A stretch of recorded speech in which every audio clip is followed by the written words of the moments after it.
Salbonani mas viewers lama subscribers AVG Reality igama umxolisi isibongo ngesakoncube. Ngithe mina ake mphendule imibuzo yabantu abanengi abazama uku-applyela ama waivers, abazama uku-applyela ama permits, abanye baku ZEP, abanye abekho u ZEP but bebezama ukuthi ba-apply nge-old system. I-old system ukhanya isibahlukumezi bakhahlelela katshana.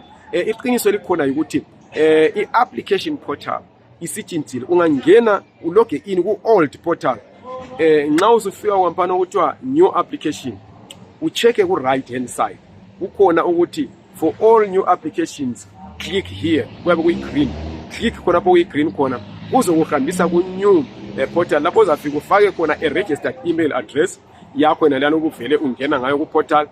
Then okwamanje awusafaki i-password, bazokuthumela i-OTP efonini yakho. There is a number ezabe zingu-4 abazakuthumela yona, kuthiwa yi-one time pin, okuthi ukuthi inumber le uyisebenzisa kanye, uyithathe uzoyifaka kwampana kuthiwa put OTP, then uzaloga on ube so-applya i-new system. I-old system vele ayikunikeza ama-options okuthi u-apply, sebayivala bavula a-new system. Then there is a challenge ekhona ngale i-new system eyokuthi umuntu angabhadala e-bank, it takes sometimes a week or 2 ukuthi izibe active for i-booking.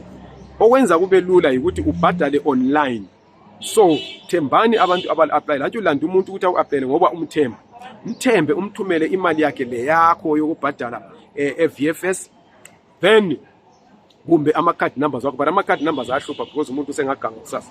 Kodwa of course angithi kumele uyi-approve futhi whatever transaction ebakhona, but umthumele leyo mali kumbe uye kuye ufike wena uzibhadalele ngekhadi lakho, or aku-applyele achoose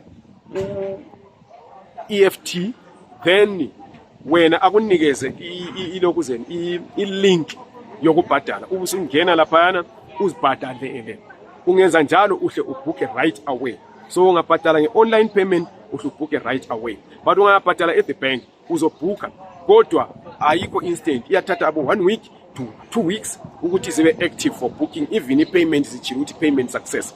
So yizo izinto ezama ukuthi ngile-explainele zona lezo. Kodwa nxa unombuzo kumbe ulenkinga ohlangana lazo ngalokho, ngicela ukuthi ungithinte ku-073 962 3075. Ungafoni, thumela i-WhatsApp message, ungathumeli i-voice note singazange savumelana, ungangifoneli nge-WhatsApp singazange savumelana. Uyangibuza ukuthi ngingakufonela yini, ngingakuthumela yini i-voice note, because ngihlele ngingumuntu obhizi njalo ifoni le yifoni engisebenza ngayo njengoba ubona ngirekhoda ngayo futhi manje.